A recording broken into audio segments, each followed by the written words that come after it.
amigos do Balanceiro, vou dar aqui um bocadinho de assunto, até botar o Silvio Brito nessa roda já para apresentar o seu novo trabalho. Mas antes disso, está aqui na ponta da linha uma figura muito importante e muito discutida, e principalmente depois que o Santo Padre João Paulo II, o Papa, passou pelo Brasil, ele acabou tendo, inclusive, a discussão aumentada em torno do seu nome, na medida em que o Papa lhe demonstrou um carinho todo especial. Ele deu um forte abraço público, encostando sobre o seu peito a cabeça do nosso querido Dom Helder Câmara, que está na ponta da linha, o querido arcebispo de Recife, e é um bom momento, principalmente agora os jornais estão dizendo aí que terminamos um congresso importante em Fortaleza, e não isso só, como também o noticiário todo da chegada do Papa João Paulo II a Roma e o noticiário internacional do que representou essa visita do Santo Padre, que continua sendo muito comentada, muito discutida, aquela imagem humana, a imagem da humildade e da simplicidade mesclado com o misticismo que envolveu a presença do Papa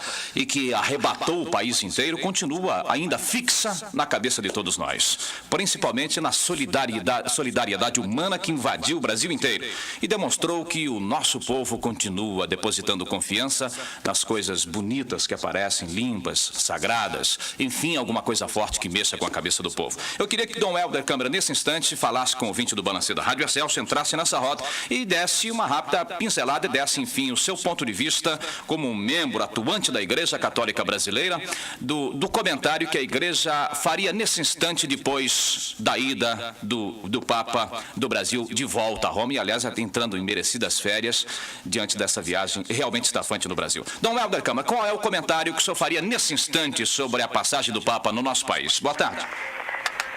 A passagem do Papa só causou surpresa a quem não conhecia ainda o antigo cardeal Wojtyla, o atual João Paulo II. Quem já o tinha visto de perto durante o Concílio Ecumênico Vaticano II, quem o acompanhou no México, sabia perfeitamente que ele, longe de vir aqui discordar dos bispos, chamar a atenção dos bispos, ele vinha na sua missão de Pedro. A missão que Cristo entregou a Pedro foi de encorajar seus irmãos. E graças a Deus eu posso dizer, em nenhuma das cidades por ele visitadas, e ele não quis apenas visitar cidades, ele quis encontrar problemas.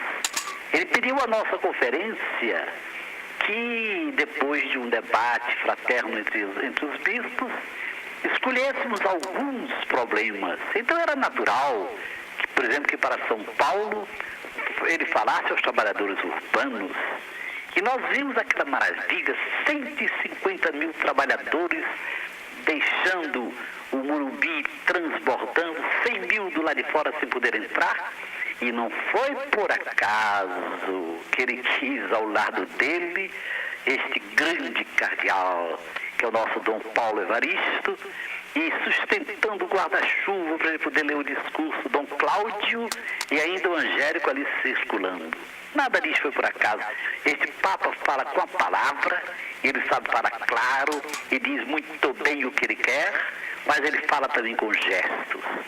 Aqui, por exemplo, do Recife, ele, em uma frase, só o fato de ele dizer aquilo que vocês têm repetido tão bondosamente, irmão dos pobres e meu irmão. Ele aprovou toda a linha, não apenas minha. Ele aprovou tudo o que a Igreja de Cristo do Brasil vem tentando fazer. Daquela mesma atitude de Cristo. Cristo que era aberto a todos, mas naturalmente tinha uma preferência particular pelos pobres, porque são eles que precisam de nós. Então, de ponta a ponta do Brasil, o Papa veio trabalhar pela justiça e pelo amor para que haja um mundo mais justo, mais humano, para que haja paz no mundo. Então, tudo isto nos deixa realmente de coração muito feliz. Não se trata de nada assim de pessoal, de particular. Não, ele de ponta a ponta do Brasil teve essa atitude de encorajar seus irmãos bispos. E foi de fato uma coisa maravilhosa ele encontrar o povo brasileiro num grande momento, porque a gente sentia a necessidade de um acontecimento grande, forte como este, e ele dificilmente encontrará, ele mesmo disse, multidões tão numerosas, tão cheias de calor humano e de fé, e com aquela simplicidade de tratar o Papa por você. João, você é nosso irmão. E isso fez um bem a ele imenso, posso garantir. Parece alguma pergunta para o Dom Helder Câmara? Eu queria saber do Dom Helder Câmara o seguinte, que realmente o povo brasileiro recebeu Sua Santidade o Papa, o povo foi às ruas, o aclamou, pediu, rezou com ele, sorriu com ele. Eu queria perguntar, com a experiência que o senhor tem, a larga experiência da vida religiosa e social do Brasil, o senhor acha que a passagem do Papa pelo Brasil sensibilizou os governantes, as autoridades, ou realmente só sensibilizou o povo, Dom Helder? Mas o povo unido, o povo sem violência, sem ódio, é uma força imensa. Não há governo que não possa, que possa deixar de ter olhos e ouvidos atentos para essas multidões imensas. Porque se fosse apenas isso um fenômeno aí de São Paulo, porque São Paulo é São Paulo, mas não, de Porto Alegre a Manaus, por onde ele passou. Meu Deus do céu, em Teresina, naquele Piauí tão sofrido, tão castigado, aqui no nosso Recife, em toda parte. Então, o governo tem bastante inteligência, tem olhos, tem ouvidos. Então, há de saber que, por exemplo, só para dar um exemplo, eu não acredito que essa lei, que essa revisão do Estatuto do Estrangeiro continue a passar assim tranquilamente. Não acredito, porque o Papa falou tão claro a esse respeito. Não é que nós tenhamos nenhuma pretensão de interferir na política partidária. Nem queremos a igreja como um super técnico, um super governo, nada disto. Nós apenas indicamos as exigências cristãs de uma ordem política.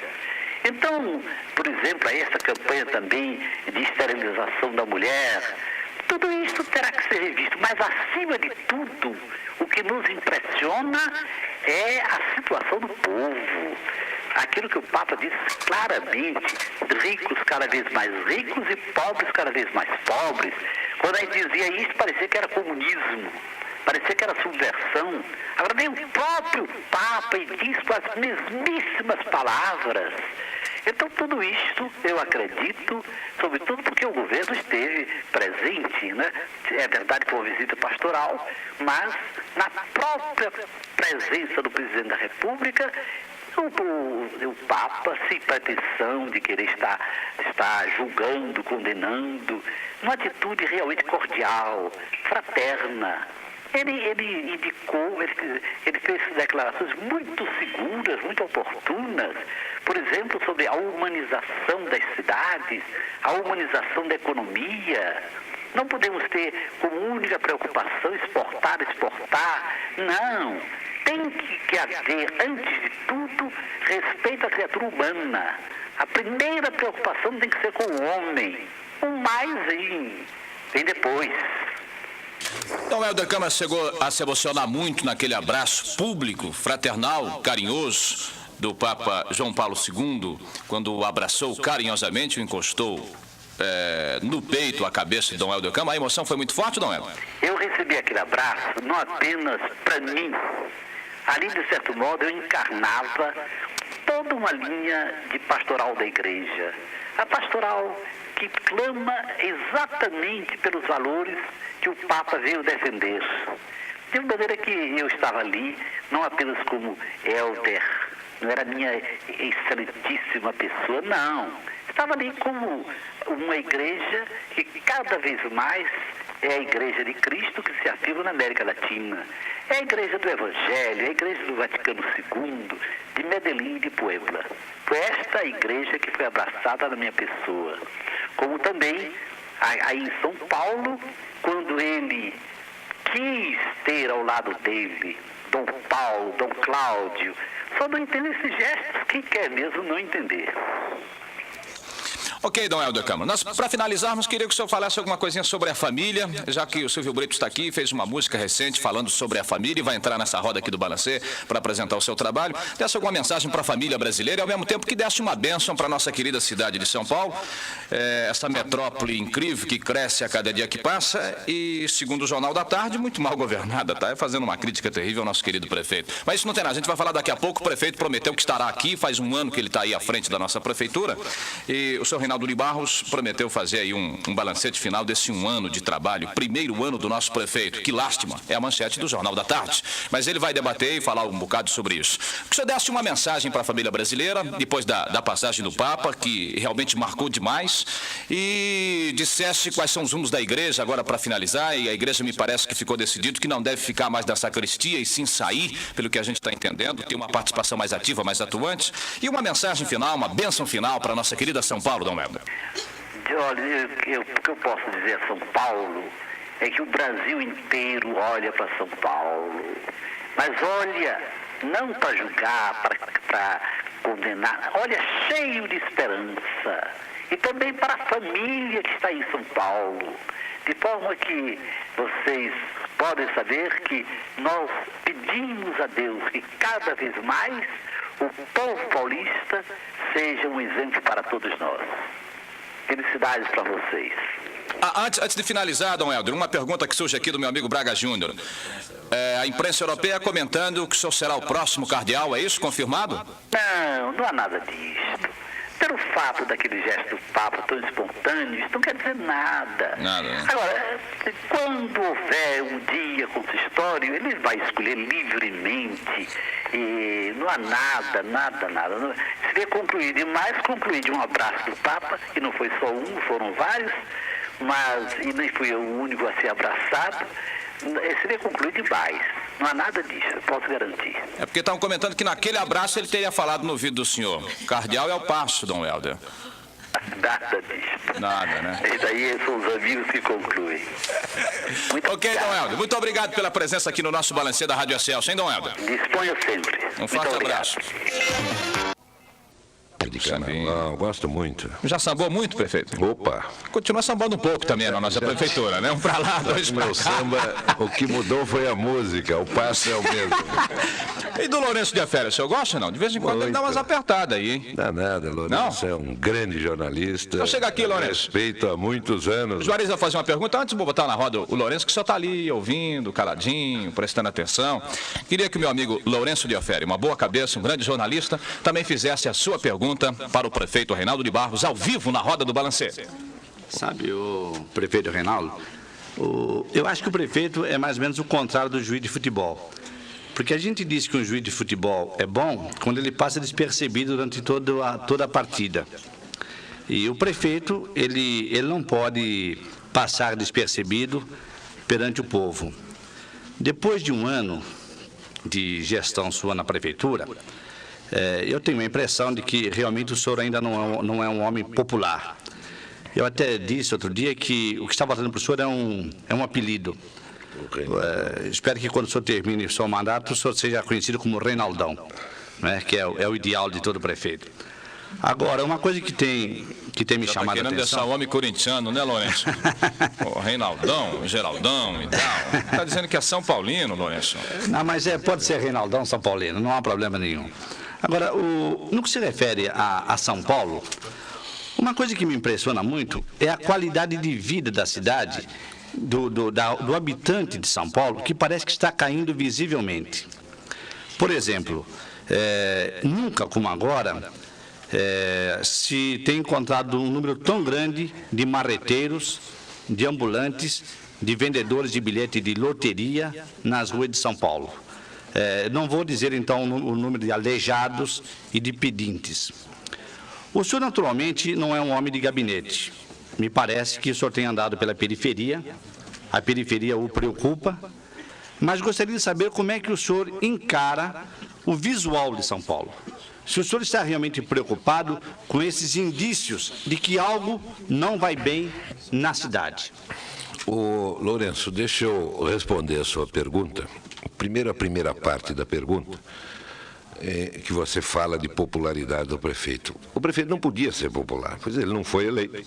Então é normal que essa popularidade tenha que ser feito aos poucos, pelas próprias mãos do prefeito, se é que ele merece e vai atingir essa popularidade.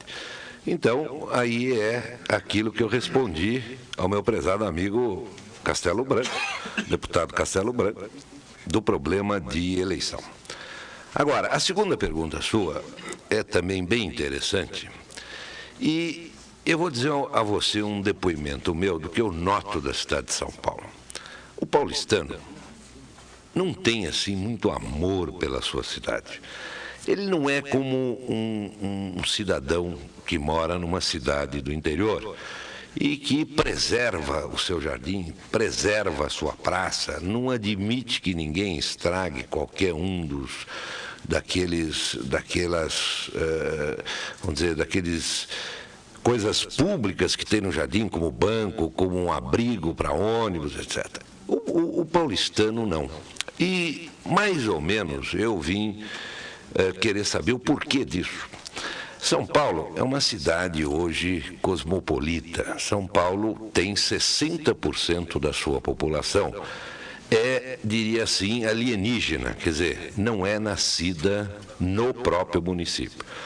Então, dá a impressão, não quero afirmar, porque eu não sou nenhum especialista na matéria, que ele não tem assim muito amor. Ele veio para cá, de fora, ou do interior do estado de São Paulo, ou de qualquer outra parte do Brasil, para ganhar o seu dinheiro e viver, e tão logo ele consiga, ele vai embora. Mas acontece que ele nunca mais vai embora e acaba ficando aqui.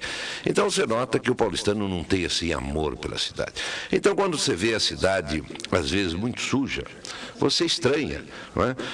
O serviço de limpeza pública é impotente para poder manter as ruas limpas. Nós teríamos que ter um verdadeiro batalhão para varrer as ruas. Você vê o seguinte, os cestos de lixo que tinha no centro da cidade, que foram colocados pela Imurb, metade levaram embora. E a outra metade destruíram. Então, você vê, não tem mais. Então, isso é muito difícil. Você não consegue em São Paulo, você que conhece bem São Paulo, Lourenço, você sabe que São Paulo é muito difícil de varrer as ruas com varrição mecânica. Por quê? Porque não há rua em São Paulo que toda guia esteja tomada por veículos. Então, você tem que esperar meia-noite. E da meia-noite às 5 da manhã, que quando começa o rush nessa grande cidade, não dá para fazer nada. Então, você teria que ter milhares e milhares de máquinas varrendo as ruas. Então, realmente, eu fico, por exemplo, surpreso do Parque do Ibirapuera, quando passa um sábado e domingo, na segunda-feira, saem 30 caminhões de lixo do Parque Ibirapuera. Quer dizer, se o pessoal que usa o Parque Ibirapuera tivesse um pouquinho mais de cuidado de jogar o lixo num cesto, não aconteceria isso, né? Agora, você tem que ter uma equipe pronta para limpar o Parque Ibirapuera, senão o prefeito começa a receber crítica no dia seguinte. Então, mais ou menos, eu estou tentando responder a sua pergunta do que eu acho. Então, essa colaboração da população é que eu peço sempre, toda vez que eu posso, para que ajude a administração pública a manter a cidade limpa. Certo. Então, o senhor tocou num ponto que me parece fundamental. Existe um desamor pela cidade. Mas agora eu faria uma pergunta mais objetiva. O senhor concorda que a qualidade de vida em São Paulo está caindo, está decaindo? Mas sem dúvida nenhuma, isso não é em São Paulo, isso é no país. E você também admite, e eu entendo essas coisas todas, você não pode culpar quem quer que seja, não pode culpar o prefeito, não pode culpar o governador, não pode nem culpar o presidente da República, você tem que culpar uma situação em geral. É claro que se a inflação está comendo o povo por uma perna, o sujeito está ganhando cada vez menos. Ele está mais insatisfeito. O sujeito que mora numa cidade como São Paulo, difícil, complicada, às vezes tem que pegar 2 ônibus para vir trabalhar e 2 ônibus para ir voltar para trabalhar, ele fica 4 horas só num circuito de transporte.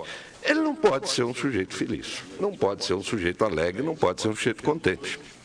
Então é isso que eu entendo nessa sua pergunta. Sei. Agora, no caso, por exemplo, ainda ligado à qualidade de vida, o senhor sabe perfeitamente que hoje nas favelas não há mais apenas aquele cidadão que a gente chamaria de marginal ou marginalizado.